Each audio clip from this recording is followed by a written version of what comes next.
All right, we good? Hi, so welcome to the SIG Cloud Provider Deep Dive. My name is Walter. This is Yassine. So, Yassine. So, I'm Yassine. I'm a member of technical staff at VMware. I mainly work on SIG Cloud Provider, SIG Cluster Lifecycle for kubeadm and KAPV.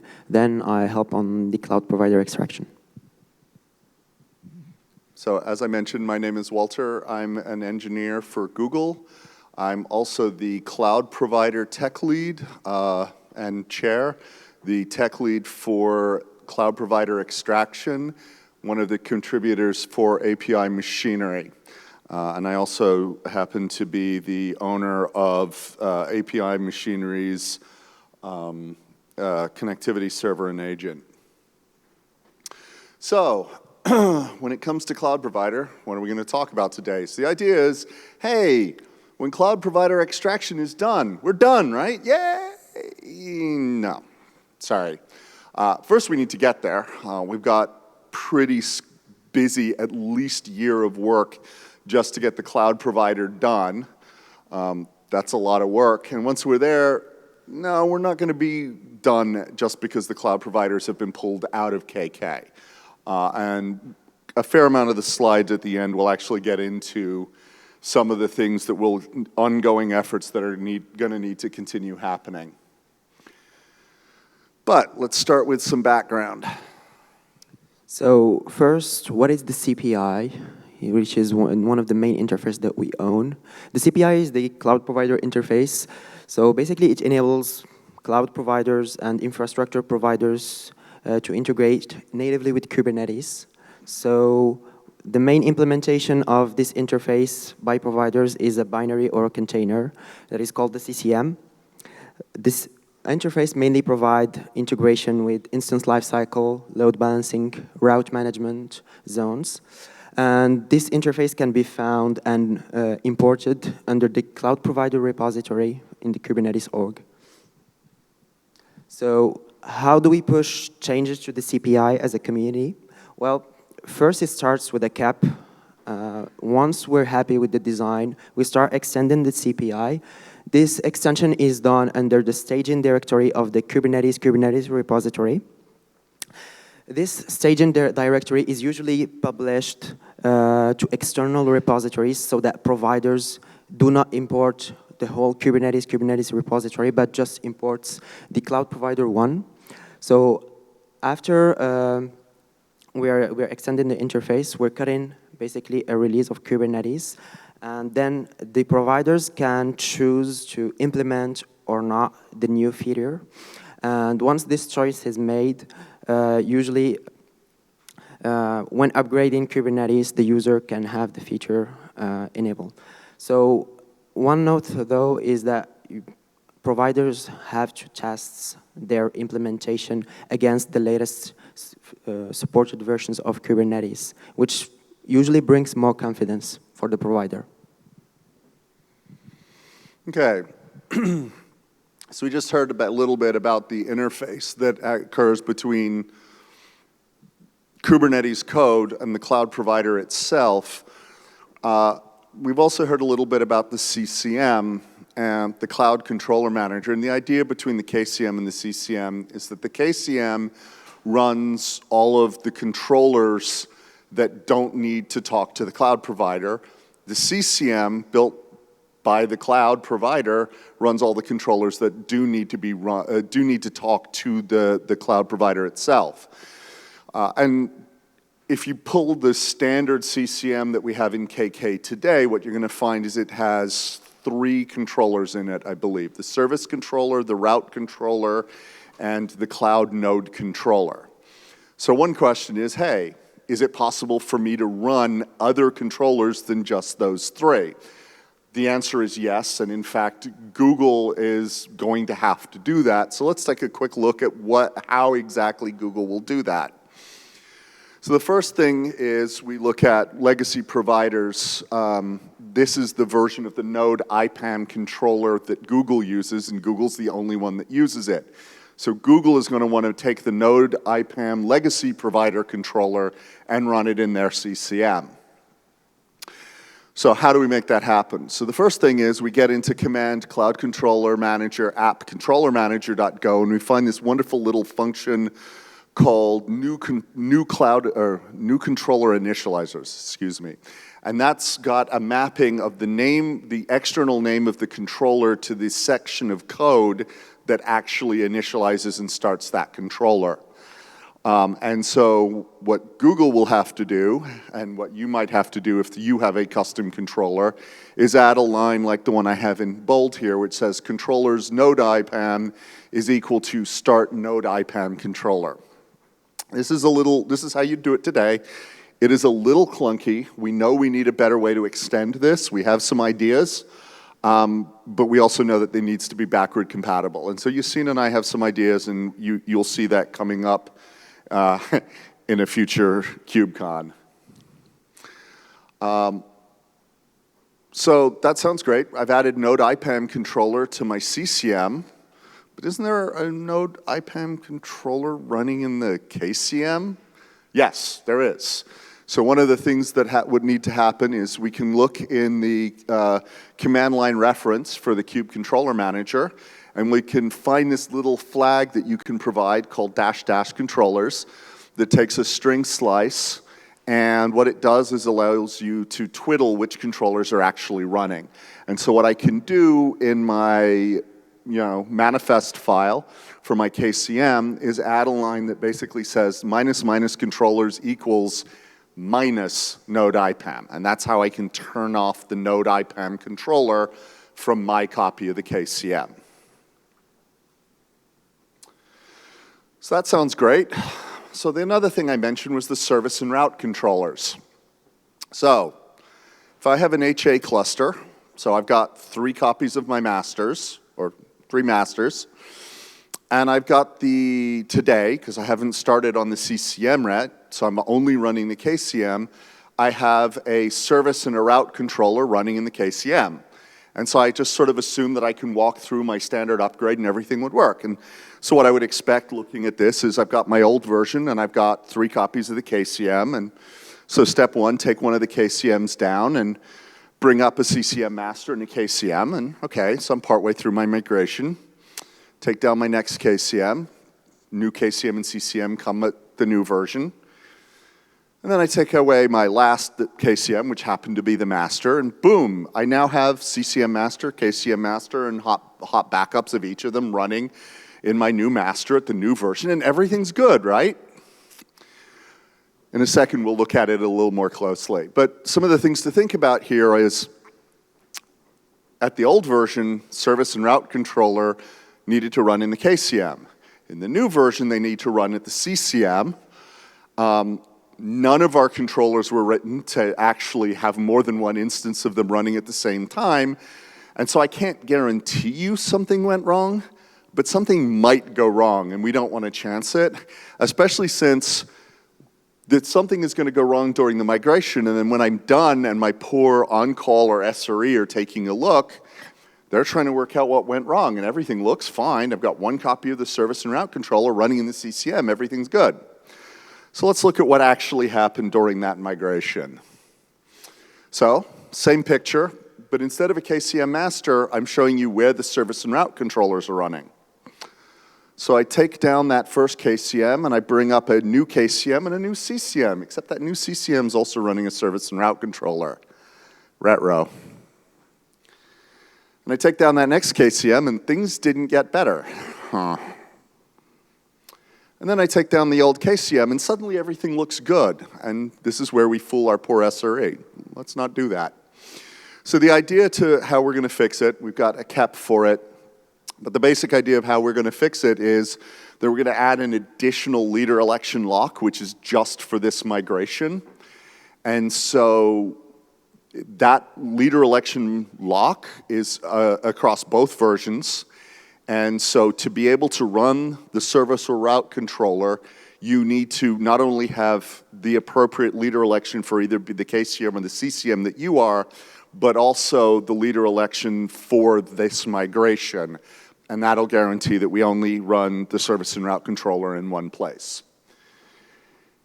If you're interested in the really gory details for what I just described, there is an entire Cloud Controller Manager migration cap. Andrew Sykim, my co-chair, myself, and several members of the cloud provider extraction team, including Yassine, Nick Turner, and a few others, have worked fairly hard to put together the second link that I have, which is actually a proof of concept where we can show this working. And one of the nice things about it is while it's intended to solve the problem of migrating from a KCM only to a KCM plus CCM model, I know there are several cloud providers out there who have other controller managers that they may want to fold into this CCM. There's also, I know, been some talk at various points from SIG Auth about actually breaking out certain privileged controllers out of the KCM into a privileged controller manager. And so the intent is to generally solve this class of migration problems, not just the KCM to CCM version. So as I said, the essential idea is that the lock defines which controllers it runs across, so it's configurable. So it doesn't have to be the service and route controller. It can be, going back to an earlier example, the service, the route, and the node IPAM controller. And then, you define which sets of versions you want to run on, so we don't all have to migrate at the same time. AWS could migrate one release earlier or one release later than Google, and that would be fine. So, next problem, removing persistent volumes. So, first thing I would like to do is say a big thank you to SIG Storage. This was a lot of work. It continues to be a lot of work.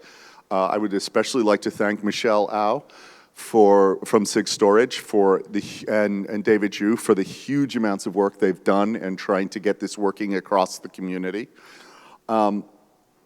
This is a storage problem, but it is also a cloud provider problem. And toward that end, if any of you want to create a CSI driver, the cloud provider team, myself, Andrew Syking, et cetera, we have repos ready for you to go into where you can do the development for your CSI driver. So what's the problem? The problem is that many of the in-tree providers, AWS, Google, Azure, have things like GCE PD or AWS ECB. And if I want to attach those to a node, attach those to a pod, mount them, et cetera, I've got to make cloud calls. And originally that cloud call was done directly from the kubelet. Then we made things a little better and we created a flex driver, and that kind of worked, but it's scripts and it's not consistent, doesn't monitor well. We've also tried doing it from the controller manager. That works a lot better, but you still then need to have some sort of driver running in the kubelet itself. So today the idea is that there's a daemon set for every volume type that you want to run.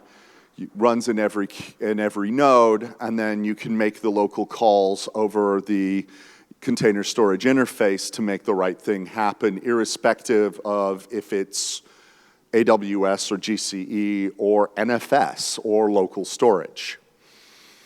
All right, so we've got to coordinate this. We got to worry about we got to control the versions, right? So, the control plane needs to talk to it, the local needs to talk to it, and we've got to make sure that all of the relevant APIs that are needed for that are all in places. And then we have the legacy. So there is a CSI driver type, and then you can enumerate within that which type it is within CSI. But we have the legacy GCE PD or AWS ECB drivers. And so those also need to be dealt with. And the idea is that we'd write the goal is to turn them into a shim. So in the beginning, there'd be a switch, and when you say use GCE PD, you can control whether it uses the old style and goes through the cloud provider directly or whether it goes through CSI, and it would default to going through the old style. And then a release later, we flip it, and now it defaults to going through the shim, but if you have a problem, you can switch it back to the old style. And eventually we'll turn the old style off and remove the code, and then hopefully we'll even deprecate those types, and eventually everything is CSI. That's a fairly long and extended system, and we are coordinating closely with the storage team to make all of that work. In the meantime, at the same time, I told you there's always new stuff going on. We've got things that were just added to the CSI like snapshot and restore image from snapshot, right? It's fairly significant work, and it's really going to be dependent on cloud providers if you want that stuff to be fast and efficient. So if you're interested in more details on this, there's a design proposal that we put together on how to actually do the migration. And there's even a developer guide for the migration, including how to put together a CSI driver. So, yeah. So, we don't want to just kind of, it reiterates, we don't want to just delete those volume types, right? It's a little too final and there's no rollback. We always want to be able to roll back. We want things to continue working. We want to make sure that we have avenues out until we're absolutely certain everything is going well. So now we're going to talk a bit about provider-specific networking. So networking in Kubernetes land tends to be not easy. So a provider can ease the integration with Kubernetes and help the users navigate this land. There are two main areas where the provider can integrate with Kubernetes. The first one is IPAM, pod IP management. And the second one is routing, basically routing network packets through the provider's infrastructure. Well, the implementation has to obey to certain rules for Kubernetes to work. The first one is that the pod can communicate with all the other nodes with NAT. The other one is that pods with host networking enabled can communicate with all the other pods on all the nodes without NAT. And the last one is that agents on the nodes, such as kubelet, daemon sets, and so on, can communicate with all pods on the same node. So let's start with native IPAM. So for IPAM, there are two items that a provider can integrate with. The first one is integration to enable pod siders. So this tends to be controller-based. So what this does basically is that it sets the node spec pod sider field. To do so, it usually reconciles cloud infrastructure to assign a subnet to this field. And then you have to do so, you'd have to disable, as Walter said previously on the slides, you'd have to disable the node IPAM controller that is built into Kubernetes and start your own. The second item is native pod IPs. So this tends to be done through the CNI, and it is daemon set based. So you don't need to manage a complex configuration other than CNI configuration. It is usually based on node local resources, usually pod siders that were affected to the node object, or secondary network interfaces that are available in the VM. So another feature for native pod IPs, if you're relying on, for example, native IPs, is device plugin. So let's say, for example, you have an implementation of device plugin. Your users can, for example, let's say, request a native IP and then get scheduled based on the availability of these IPs on the nodes. So with that, we can talk now about routing. So for native routing, the first obvious solution is to rely on the native pod IPs that were assigned. So this doesn't require that much because the native pod IPs are usually routable through the infrastructure, so there's not much to do there. So for the other variants, thank you. So for the other variants, well, there's the first one which relies on route tables provided by the cloud provider. So there's typically a CNI that is used, which is called KubeNet, that does all the plumbing to create the network namespaces on the containers and the nodes. There's also the CPI that plays into this. The CPI has an interface that is built into it that enables querying routes and the list of routes and update them. There's also the route controller that leverages this CPI. And finally, you could, for example, enable this feature at the kube controller level by enabling the flag configure cloud routes. So this is very convenient for users that do not want to have native pod IPs for some other reasons. And the last variant is basically inlining the routes at the node level. For this one, you need to have the node on the same subnets, basically, and then you just need a daemon set that will always updates the routes, basically, on given the pods that are scheduled or the subnets that are assigned. Another way to integrate with your provider with Kubernetes is KMS. So KMS is a key management system. It enables users to manage keys at one central place. Usually, providers have already KMS systems that are available, so it helps users to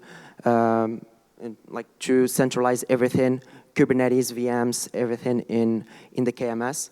So how does Kubernetes use KMS systems? Basically, Kubernetes has something that is called envelope encryptions.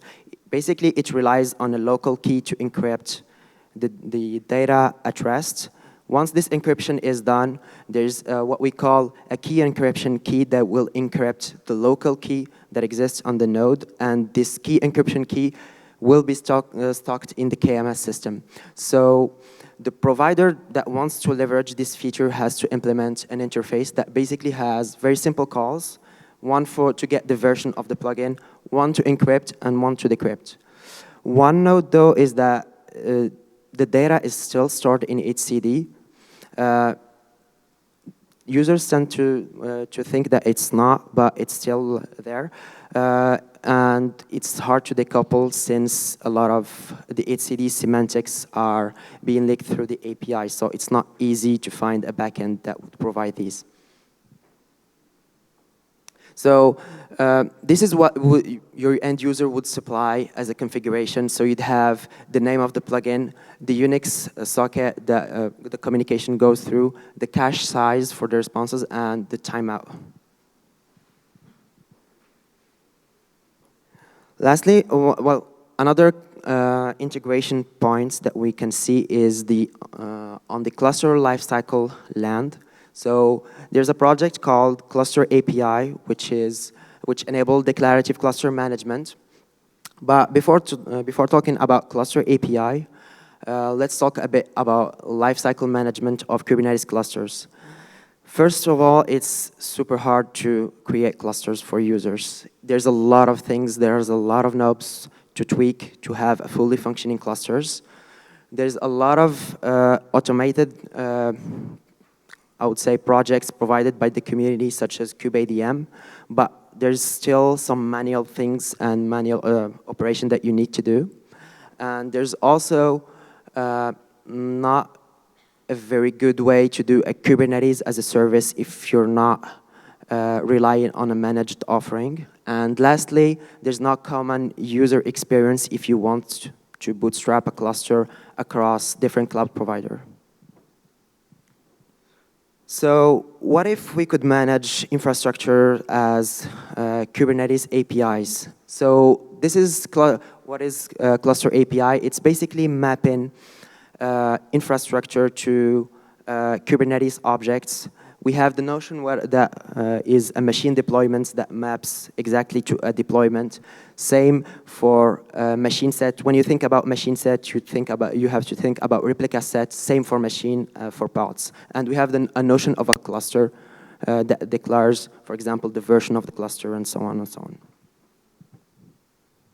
So you as a provider, what would you need to implement to leverage Cluster API? So to implement a Cluster API provider, you need to first understand the architecture of Cluster API. Cluster API is based on two main resources. The first one is cluster, and the second one is machine. For cluster, you have a generic CRD that is created and that has, I would say, the main fields that are common to every provider, such as the version of Kubernetes you're using and so on. And this references what we call the infrastructure resources. For example, if you're a provider called AWS, you'd have a kind AWS cluster that would be referenced in the cluster resource. Same for machine.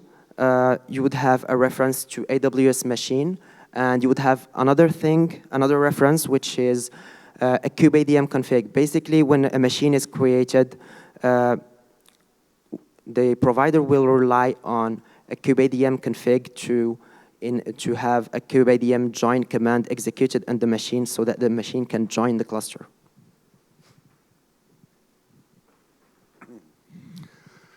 All right, so there's also little bits of dirty laundry or other things that need to be cleaned up. So the Kube API server today has this little feature called SSH tunnel. It's been deprecated for over a year now. DIMS has reserved the right to try and delete that code, although I think I should get to do it personally. We need to replace it. So the idea of the SSH tunnel, and the reason it's a problem, is it's an SSH client that runs in the Kube API server, and when you're having problems with certain types of connectivity, you can configure it to make an SSH client request against an SSHD server running on the node. But that means the node, the SSHD daemon has to have the right set of keys, so then you need to make a cluster or a cloud provider call to propagate those keys. So there are many reasons we don't like this, but from the SIG Cloud Provider perspective, it's actually that cloud provider call we don't like. API Machinery also wants it gone. They have their reasons. I'm sure SIG Auth wants it gone. They have their reasons. So we've come up with this thing that we call the connectivity server. If you want to know why it has a K in it, it's primarily because connectivity is a common word, and we decided we wanted to be able to actually grep and find things that were specific to this. The idea is we want to be able to communicate under conditions when classic IP routing doesn't work. So for some of you who may not be aware, that's pretty common in GKE. It may also be common in other scenarios as well. I know I've gotten interest from both Microsoft and Amazon to solve this problem. I've also gotten it from very small cloud providers no one has even heard of that need it to solve it, where they want to do like a custom VPN solution on top of this. And so the entire thing was designed with that in mind. It also tries to not conflate the issues of how you do that routing from how you serve the APIs. So it solves how I get the routing done, and it leaves problems of how to do APIs to the Kube API server. So it'll actually lower the complexity of the Kube API server.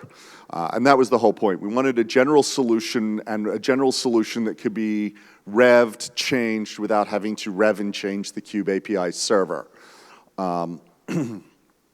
If you are interested, the code for the reference implementation of this, which I own, well, Kubernetes SIGs own, but I'm listed in the owner's file, is under the API Server Network Proxy. There are several other community members, and shout out for anyone who'd like a smaller Kubernetes project to work on with a small code base. This is a great place to get your feet wet. There's also the KEP, which details a lot of the design.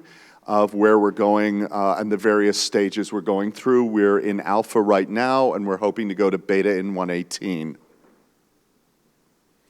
So how does it work? Well, the idea is there's several ways, but the reference implementation that you'll find for GCE has a idea of running sidecars in both the master and the cluster. So we have these things called connectivity agents. Right now I have them set up as a daemon set, so there's one running in every agent, or in there's one agent running in every node, and it's configured to know how to talk to the server, normal direction of communications. So it will connect to the connectivity server and advertise, say, hey, this is where I am, let's get a tunnel started. And then the API server has a little egress service that just says, hey, I know about a couple of connectivity servers, which one should I send code out to? So I have an example here where the API server says, if I'm sending code to cluster, then go to the cluster connectivity server, and then it will pick a tunnel and forward the traffic appropriately. And we've got all of that working. And in this case, we have it set up so that if the API server wants to send to the master, so if it wants to talk to something like a local webhook server, controller manager, the etcd instance, the KMS plugin, then it's just going to drop that traffic directly onto the network. But it could also go through its own connectivity server. It is important to understand in this model, the egress selection service and the protocol between the API server and the connectivity server is defined as part of the Kubernetes cap. The way the agent and the proxy server or connectivity server talk to each other is not part of the cap. It is deliberately not part of the cap. The intent is that this is something that the cloud provider can swap out to meet their needs. We provide a reference implementation. The reference implementation today is going to be talking gRPC with MTLS, right? And so we've got a good starting place for you. If you've got ideas of we need to do VPN instead, reach out to us. We're happy to help onboard you get that switch going, but it's deliberately left open so that you can do what is needed for you. I know that one or two of the cloud providers have even suggested they'd like to look at ways in which they can reverse this and actually have both directions of communication go through this tunnel. So even when the kubelet needs to talk to the Kube API server, it would go over the tunnel. So there's plenty of things in that direction that we're looking at doing. All right, so we've gone through a lot of material. We haven't gone through all of it. There are various things like, how do I actually build a cloud provider implementation? You know, should I be looking at something like a kernel model with a distro? Those discussions are ongoing. But I think we have shown a pretty in-depth of the problems we're facing and sort of touched on why even when the extraction's done, this SIG is not done and there will continue being a need. And I think one good way of looking at it is if we actually go to the Kates.io main page and just look up what is Kubernetes. I like this little quote. Kubernetes is a portable, extensible, open source platform for managing containerized workloads and services that facilitates both declarative configuration and automation. It has a large, rapidly growing ecosystem.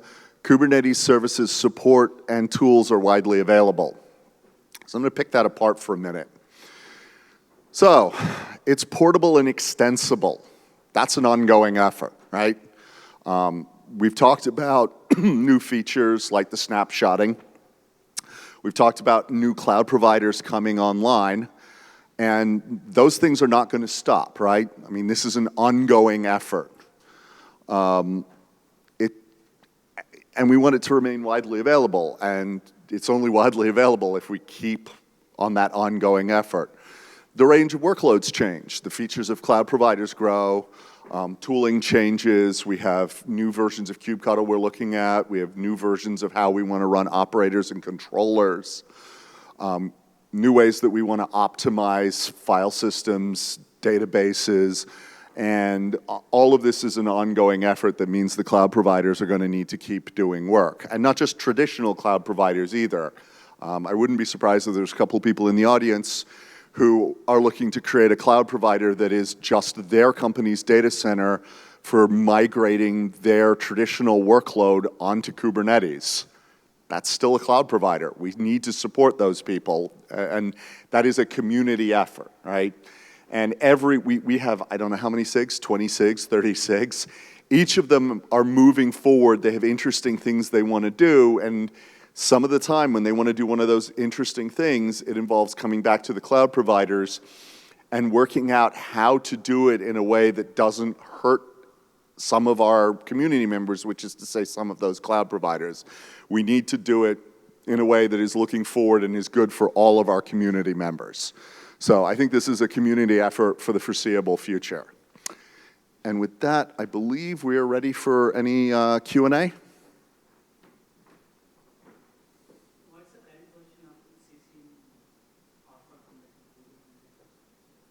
So the question was, what does the current version of CCM, sorry, the second part of that question?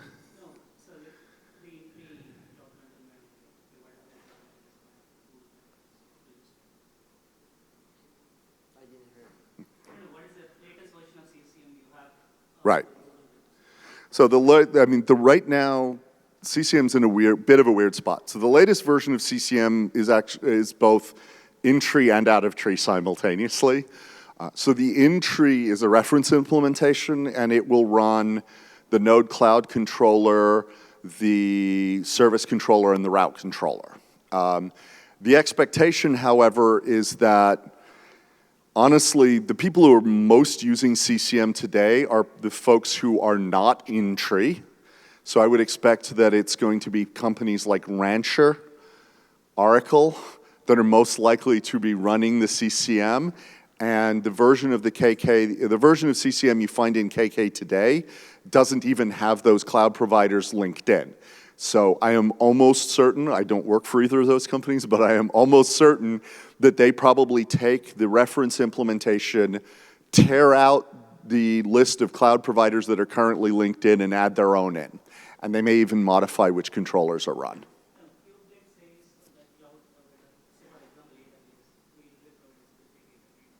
Mm-hmm.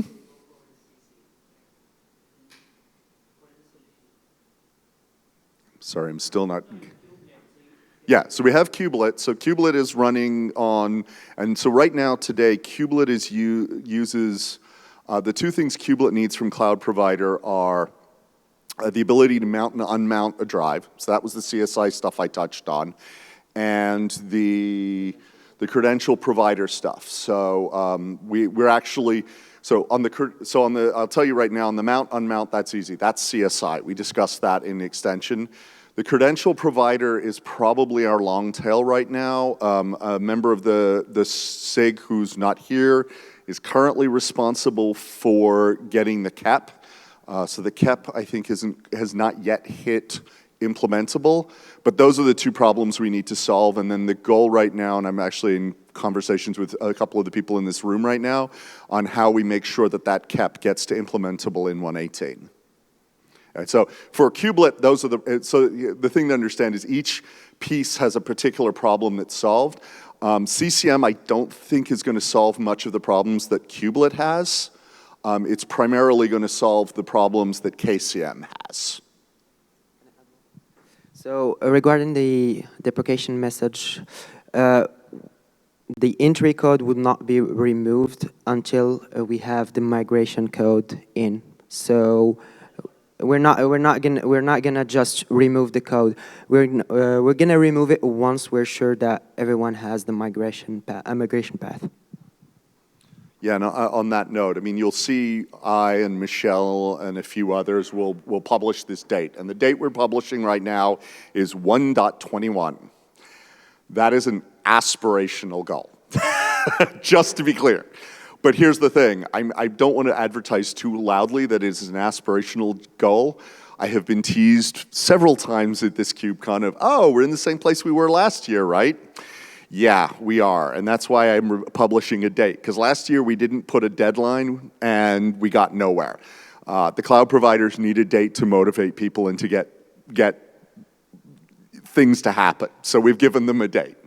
The date is not there to hurt you, it's to get the cloud providers to give me the resources to make things happen.